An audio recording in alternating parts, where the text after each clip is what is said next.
Hello, everyone. Welcome to Blue Devil Beat. I'm your host, Ranjan Jindal, here joined by my co-host, Caleb Dudley. Caleb, how you doing, man? I'm good. I think I'm still feeling the sun from yesterday, though. Gosh, yeah, it was a hot one. We were in the student section for Duke's 45-19 game against Illinois. Duke lost. That game, obviously, there was a lot of hype around it. ACC Network came to town. We're going to talk about that game, go in depth about why Duke lost to Illinois, the number 11th ranked team in the country. And then we're also going to talk about Tulane. Next week, Duke is going to be taking on Tulane in another tough non-conference matchup. We'll be down there in New Orleans, like I mentioned, so excited for that. And then we'll just kind of talk about the national week in college football and maybe some other fall sports for Duke. But it's just us two today, so we'll get right into it. But first, this podcast is brought to you by Duke Stores. Support your favorite Duke team. Duke Stores is home to the only collection of merchandise in the world that comes to you straight from Duke University. Go to shop.duke.edu for all of your Duke merch. So yeah, let's talk about that Illinois game. Obviously, the score doesn't really tell the full story. 45-19 seems like much more of a blowout than it actually was. Crazy game all around, a lot of miscues from the Blue Devils. But let's just start big picture takeaways, and then we'll kind of dive into some specific moments and players. But yeah, as far as takeaways, just overall thoughts on that game from your side. Yeah. I mean, I think the first thing and the most obvious thing is Duke can't execute that way and win any game against any team, especially not a team as good as Illinois. 5 turnovers, multiple costly penalties, a couple times where they couldn't get off the field on 3rd and long. So it just wasn't a pretty game. None of the little things went right for Duke, whether that was special teams, offense, defense. So just not a lot of things that, um, all the momentum plays went towards Illinois in this one. But I think other than that, there was a lot of good things that Duke did throughout the game. I think the main thing for me on offense, again, a similar theme from last week, is the depth on offense is really good, in my opinion, especially at receiver. There was tons of guys that had big plays this weekend, like Chase Tyler, Jaden Moore. And so I think that that skill unit is really, really good. Same thing with the running backs, with the 4 running backs. So I'm really kind of still pleased there, even despite the loss. And then the one thing I thought they did execute well was at the end of the first half, they had a little 2-minute drill to get down the field and cut it down.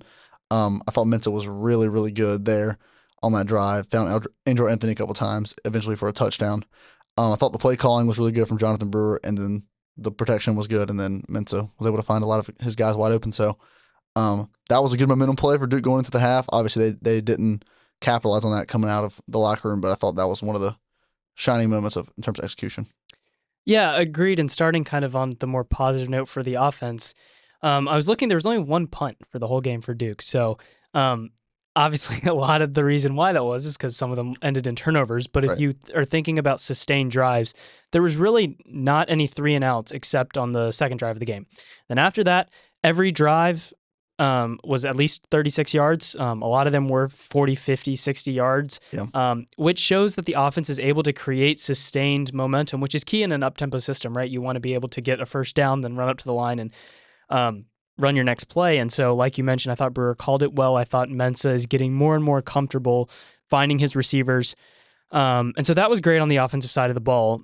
The flip side for Mensa is a couple of things that I noticed that maybe he's still young, but I think he needs to grow in. One is just like they're rolling him out a lot, but if he can't find his receiver downfield and he's rolling out, instead of taking like a 3 to 4 yard loss and running out of bounds, just throw it away. You know what I mean? Right. I thought that could help. I mean, it obviously wasn't a difference, but that could just help going from, I don't know, 2nd and 4 to 3rd and 4 rather than 2nd and 4 to 3rd and 6, or 3rd and 7. He doesn't throw a lot of incomplete passes, but, just do that and that could help. And then secondly, I think decision-making and pocket awareness kind of go hand in hand, but, I felt like at times there were a lot of guys in the backfield and sometimes he held on to it a little bit longer than he should have, I thought. Yeah, I agree. I think, obviously pocket presence with the new O-line is, it's tough, but I do think part of it, at least in this game, was I thought Illinois secondary, frankly, did a really good job. Especially in that first half, honestly, a lot of Duke's receivers were just blanketed on most of the plays, and so Mensa was holding it a lot longer than I'm sure he wanted to. Kind of give opportunities for D lineman to make a second move on the O lineman and get to him. 2 strip sacks in the second half of that game, but yeah, I think you're right. I think he's definitely learning. But I think the bright spots are super bright. And so hopefully he can clean up some of those little things going forward. And how about Andrell Anthony on the offensive end, a receiver Yeah, there? You mentioned the backup receivers, and I thought Chase Tyler had that one deep ball, yeah, and then Andrell, 2 touchdowns from yeah. Two Andrell, touchdowns for two Andrew. Yeah, two touchdown catches, that one little toe tap there in the back, and yep, it's good to see him come back after being out for so long last year and coming into a new program. And he has good top end speed. He's a good deep ball threat, but you also saw in the end zone a good red zone guy. He's good footwork, good route running, and I think he can be a solid receiver for Duke. yeah. I agree. I think the main thing is a lot of the guys seem to have pretty good hands. Yeah. Um, there was. I mean, I thought yesterday there wasn't too many like terrible just drops. Yes, but definitely Anthony, especially on that 2 minute drill. I think he had like 3 catches on that 2 minute drill. One of them was deep down the sideline.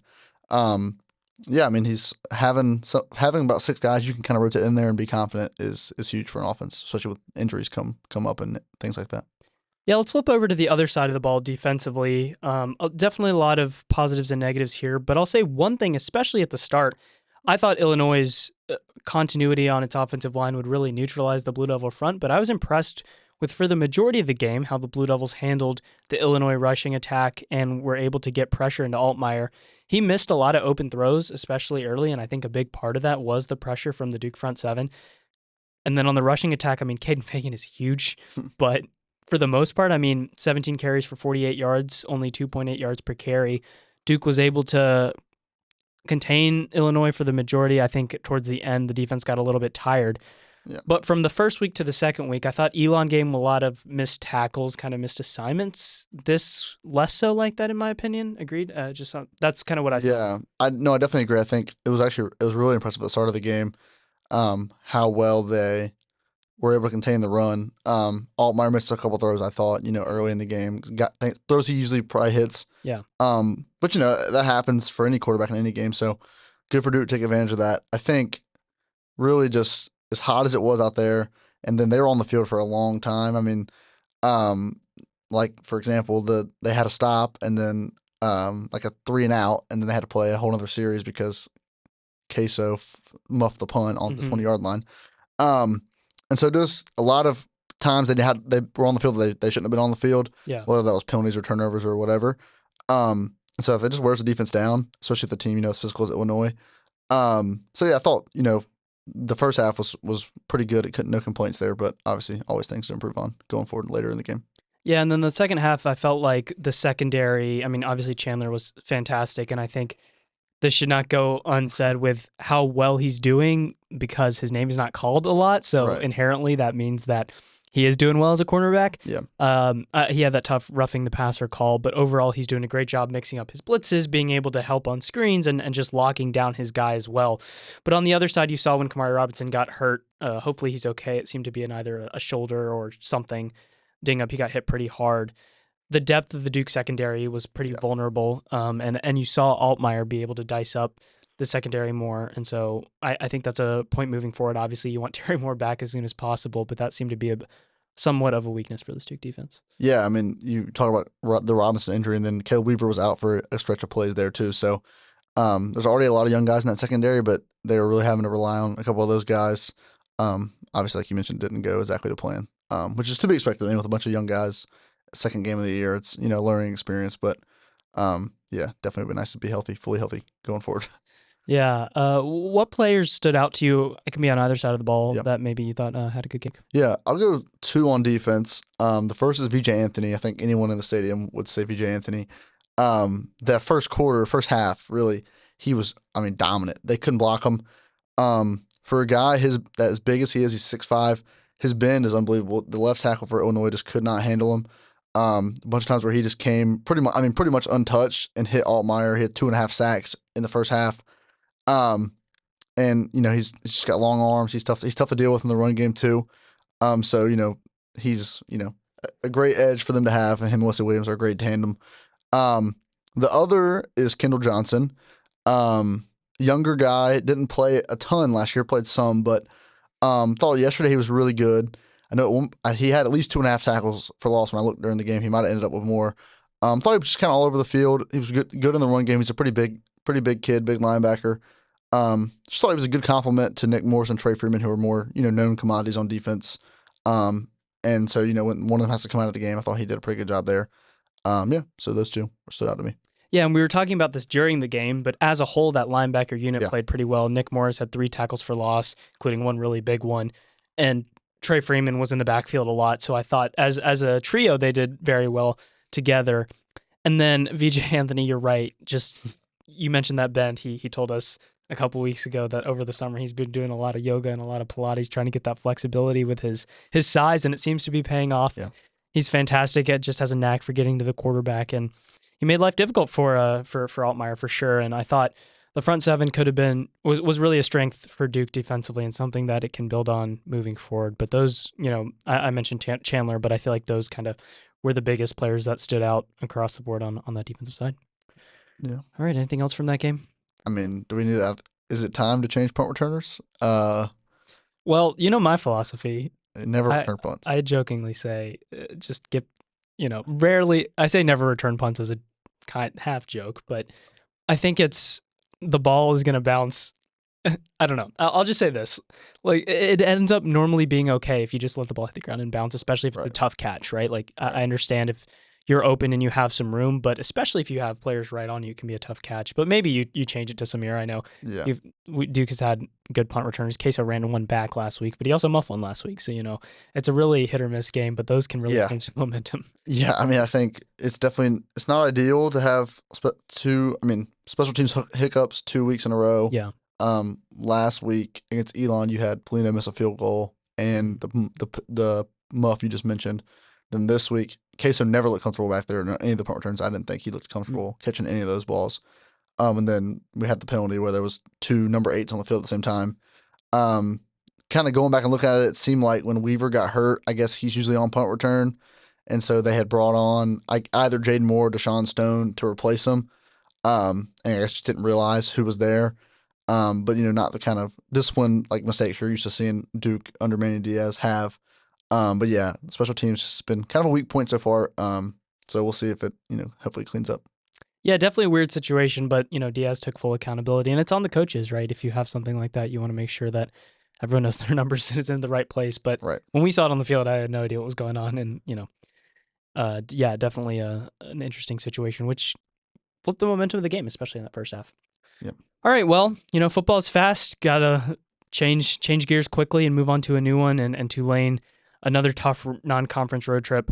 I think we'll wait to talk about that in a second. But right now, let's talk about kind of the rest of the week in college football. It was I don't know, week 2 was kind of a weird week in college football. It was not a lot of marquee matchups, but some games probably closer than they should have been. Yeah. The nightcap was a great one, and some weather concerns across the board in some games. But yeah, just we'll introduce our stock up, stock down for the first time this season. So Yep. we each pick a team that's stock up and usually one that's stock down. Usually we keep it within the league, but because there's not that many conference games right now, we'll do national. So I'll start with you. Who are your stock up, stock down for the week? Yeah, I'll start with stock up. I'm feeling so silly. I mean, I should have just picked South Florida. I knew I should have picked them the first week we did playoff picks. I was like South Florida, but their schedule was just so hard. And then here they are. They're 2-0.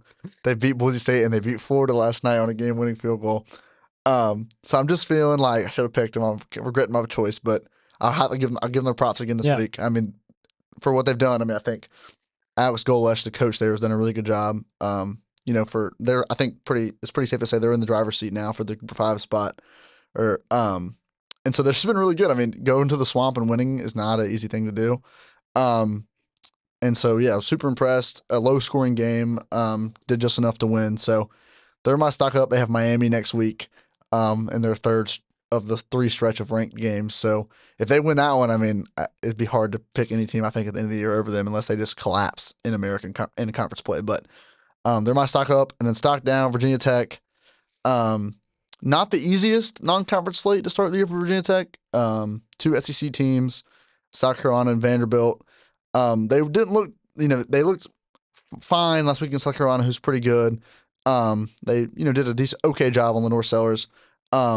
This week they were doing pretty well the first half. The second half was 34-0. So that's not going to cut at most games. So yeah, I think for them, I think Brent Price seat might be starting to get a little warm. If not, it's already been warm and now it's getting hot. So yeah, I think it's just going to be, there's a lot of season left, and they have a talented team, but last year their problem was they couldn't finish a game, and now they can't seem to finish a half, play one half, and they can't play right the other half. So we'll see what happens, but they're my stock down this week. Yeah, hot is putting it as an understatement. I think Brent Pye's seat is on fire right now. I mean, he, Yeah, you know, he felt like this was one of his best teams coming in, and he's got to change it quickly because they've not been competitive. I mean, they were relatively competitive against South Carolina, but you just can't have a half like that, especially at home against Vanderbilt. So definitely got to turn that around quickly. yep, My stock up is the one kind of marquee-ish matchup of yesterday, which was the ranked matchup between Oklahoma and Michigan, and that's Oklahoma. I mentioned them kind of as a flyer playoff pick just because of how they now have, I mean, the importance of a quarterback, right? John yeah, Mateer completely brings a different dimension to that offense, and you have him combined with that Brent Venables defense, which I think is elite, maybe top 5 in the country as a unit. And then Mateer showed it off his legs, a couple rushing touchdowns and one passing touchdown. And, they didn't need to win a blowout. They didn't need to score 40, 50 points to win a right. game. You only really need to score so many if that defense is that good. And so they have a tough slate in SEC play, but I'll tell you what, this team is one to compete with in the SEC, and I think could really challenge for a championship in that conference. Yeah, you talk about how good the defense is, and with Venables, I read this week that he was Bryce Underwood in practice. So obviously he did a pretty good job. Underwood's a big kid, a physical specimen. But obviously coach did a pretty good job playing him in scout team. Because the defense look really good. You're right. Venables is a fun guy, for sure. Stock down. I'm gonna pick a league because the ACC looked pretty good last week, but this week it just Mm, was not it for the league. mm-mm. Um, I'll start Friday night. It didn't start well because Louisville and James Madison were in a dog fight for the majority. Louisville was able to kind of Yeah. pull it out at the end. James Madison is a good team, give him credit, but Louisville did not play particularly well in that first half against James Madison. And then Saturday you had Clemson and Troy in some weird battle. It was 16-0. It was a lightning delay situation, but Clemson turned it on in the second half. But that first half is still pretty unacceptable for a team that's supposedly top 10 team in the country. Yeah. Cade's got to be better fast because they're going at Georgia Tech. Um, and so that matchup next week is going to be interesting. And then other games, you had SMU who played well at the start against Baylor, but in that shootout was not able to finish it in overtime. And then Boston College and Michigan State, another overtime loss for the ACC. Mm, Some close matchups, and I thought Boston College played well, but it went to the 2-point conversions there and in East Lansing, yeah. and they were on the wrong end of that. And then finally, a fun story: Syracuse UConn, because UConn was up for the majority of that game, and then Syracuse was able to come back and also win in overtime. Was that overtime too? Yeah, Yeah. 3 overtime games, and Fran Brown Yep. made him run sprints afterwards, even Yep. after that one. So clearly not up to the playing standard there. And I think if the ACC wants to really improve its image on the national stage, you got to win the layups. You got to win the gimmies. You know what I Yeah. mean? And you got to win the gimmies convincingly. I'm saying this as Florida loses to South Florida, but across the league, I don't Yeah. think it's sustainable to do that. I'll also mention the I was about to non-conference say you mentioned. non-conference game between NC State and Virginia, which is basically just an ACC matchup. Two offenses that looked really well, and then two quarterbacks that I think are very, very underrated and could lead their teams to some upsets. Chandler Morris, 257 yards and a touchdown, and then for NC State, you have CJ Bailey, who can run and can pass and can do a little bit of everything. That guy is just unstoppable. And they were able to pull it out in the end. NC State, credit to them for the home win, 35-31 against UVA. But I think Tony Elliott has his team in the right direction as well on the opposite end. Yeah, and the ACC they can't even celebrate getting a non-conference win because the best one they got was against a different team in the conference. Yeah. So yeah, that I think it's good stock up, stock down for us. First one of the year. I'll look just quick preview at next week's coming up games. Obviously, we're going to mention Duke Tulane here soon. You mentioned Clemson Georgia Tech. That'll be Saturday at noon in Atlanta. Haynes King did not play last night for Georgia Tech, so interesting to see what will happen there. Wisconsin, Alabama. We'll see if Wisconsin can, go to, last year was in Madison. They're going to Tuscaloosa this year. Alabama's looked a little shaky, so we'll see what happens there. Georgia, Tennessee is the big one. In Knoxville, Joey Aguilar's done a pretty good job leading their offense. Tough test there for the Volunteers. I mentioned South Florida, Miami, which I'm just now seeing is on the CW on Saturday, so that's a letdown. 4:30 on the CW for a 5 versus 18 game. That sucks. That's crazy. Well, that'll be fun. That's in Miami. Florida, LSU. in Baton Rouge. Florida's chance to get back on track. Yeah. It's gonna be tough. Saturday as well, Texas A&M at Notre Dame. Uh, Another rematch from last year. Marcel Reed did go out of the game Mhm. yesterday. Interested to see what his status is. Notre Dame looking to bounce back from that tough loss to Miami to open the year. And then Vandy, South Carolina, the two Virginia Tech beaters play each other at 7:45 on SEC Network to close out the week. So yeah, it's a pretty good week. Honestly, good amount of ranked matchups. And then the 8 p.m. on ESPN will be the game we're about to talk about, Duke Tulane. There you go. On ESPN or ACC Network? Oh, I thought ESPN, but maybe I'm wrong. Oh, wait, you're right. AC Probably Network. AC Sorry. Network. Yep. AC Network. But yeah, I feel like next week is when we're gonna really see what some of these teams are made of. Because to be honest, it's been a confusing 2 weeks of college football. To be honest, I just looked at Georgia Tech. I mean, not Georgia Tech. Georgia playing Austin Peay competitively. It was like 28 to like 14 or something. Nice. Something very close. That shouldn't have been that close. No, 28 to 6. I didn't give them that much credit, but still, like, come on, Georgia. Look, I mean, honestly though, like, let's give some credit to these bye games. Like these bye teams they're putting up They a are. fight, and They are. good for them. They're lining their pockets and they're putting up a little fight, and so it's really a win-win for everybody. I feel like. Yeah, Unless of you course. lose. Unless you're I don't Billy think Napier, who, yeah. Yeah, but I mean, that's just bad scheduling. I mean, their bye game was a ranked team. Like that's just not smart. That's just not. That's just bad. All right, let's talk about this Tulane game because we're going to be in New Orleans. We're going to have a fun time. What are we going to do in New Orleans? We're not there for very long. We get there very early in Yeah, the morning and we fly. yeah, We'll have a fun day. yeah. I've never been, so I'm excited to go. But football wise, Tulane, obviously, big storyline is Darian Mensah comes from Tulane and is now obviously Duke's quarterback. So a little Yep. bit of revenge factor there. Definitely want to keep an eye on him mentally where he's at. But just quickly, a preview of Tulane. So Jake Retzlaff, the BYU quarterback, transferred to Tulane after a series of, he violated the honor code of some Yeah, sort at right. BYU, and then he transferred. So what he brings, he's kind of a dual threat guy, similar to Mensa, that they'll run him out a lot and Yeah. have him in bootleg action and have him away from the ball. Away from under center. And, he's a good, solid thrower. He makes some nice plays. He has a relatively strong arm, but at times he can be pretty careless with the football. And so I'll talk about that in a second. But Retzlaff is the key to BYU. They also play Brendan Sullivan, kind of a two quarterback look, but Retzlaff's the main guy. You have Summerall still leading the bunch there. And this is a solid team. It's one that I think they were my group of 5 team to make the playoffs. So definitely not a cakewalk for Duke. But what's your kind of read on Tulane and what does Duke need to do to come out of this one with a win? Yeah, I mean, pretty sure Duke opened in Vegas as an underdog for this game. So obviously Tulane's no slouch. Yeah, I think most of the things you mentioned are, the main things. Retzlaff's been really good. It's a good late pickup for them. They didn't really have a quarterback until, 2 months ago. But yeah, he's been good. He's a dual threat, like you mentioned. He had 13 carries at South Alabama game yesterday, so quite a bit of action there on the ground for him. The main two things, maybe on the more negative side, I've noticed. Looking at yesterday's game, they were penalized 11 times. Duke had its fair share of penalties yesterday too, but teams that are less disciplined, it's harder to win when you make careless mistakes like that.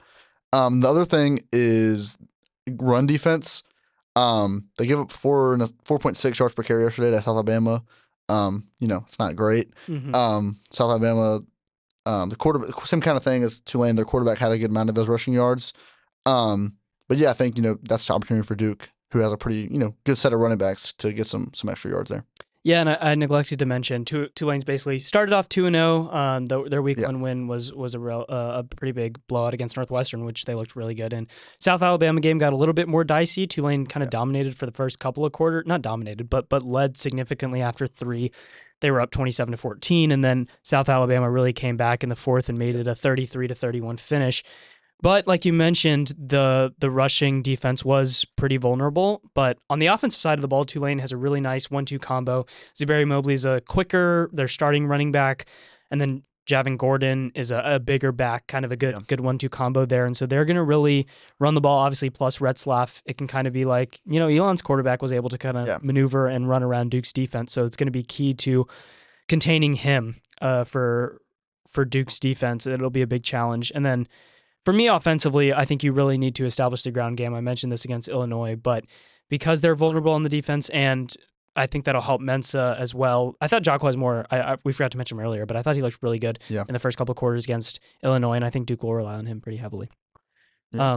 All right, any score predictions, Keys? I know we Forgot. Oof, But what do you yeah. think happens here? I'll start with keys because I'm thinking about a score. Yeah. Keys. I think I just mentioned both of them honestly, but the first one I think is just discipline. I don't think Duke will come out and play as sloppy as they did against Illinois. I could be wrong, obviously, but I think looking at Tulane with the 11 penalties against South Alabama and then Duke yesterday, both teams are going to try to clean it up. I think whichever team cleans it up more has a good chance. The other is QB contain. We just mentioned Elon's quarterback. I was going to mention the same thing. It's going to be a similar style, really, that they faced against Elon, which we have mentioned Duke did not do super well against.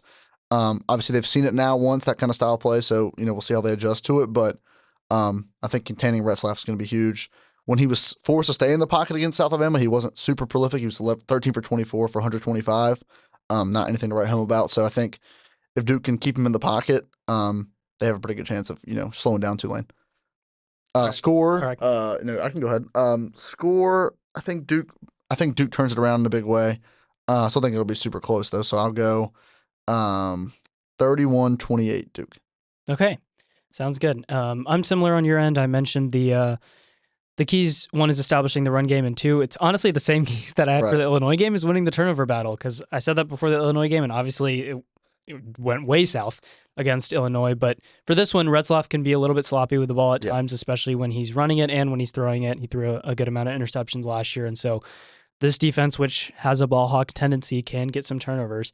Obviously, got to protect it on the offensive end, and I think Mensa's got to do that. But if Duke wins the turnover battle and establishes the ground game, I think Duke goes into Tulane and wins this game. I'll say 34-23. I think there's points to be had against this Tulane defense, which lost a lot of starters. They did revamp in the portal, but I think they're still gelling together as a unit, so I think there are points to be had, and I think Mensa's going to have a good game in his homecoming. Yeah. I think turnovers, I think, obviously is huge in any game, but I think it's worth mentioning that Duke, if my math's right, is -6 so far this year in turnover margin. Gosh. They haven't forced a turnover yet. Yeah. And so you would think a defense that good, something's bound to give there. So I think this is a good week, especially against a turnover-prone quarterback like that. That I could foresee Duke getting a couple turnovers there. That could be the difference in the game.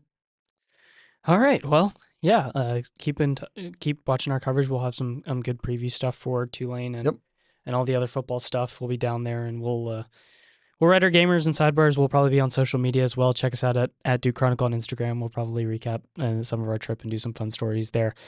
A lot of other fall sports going on. We have stuff on the website there, and we'll do more of an in-depth recap of that next week when we come back. But until then, thank you guys so much for listening, and I hope you enjoy this week. For Caleb Dudley, I'm Ranjan Jindal. This has been Blue Devil Beat.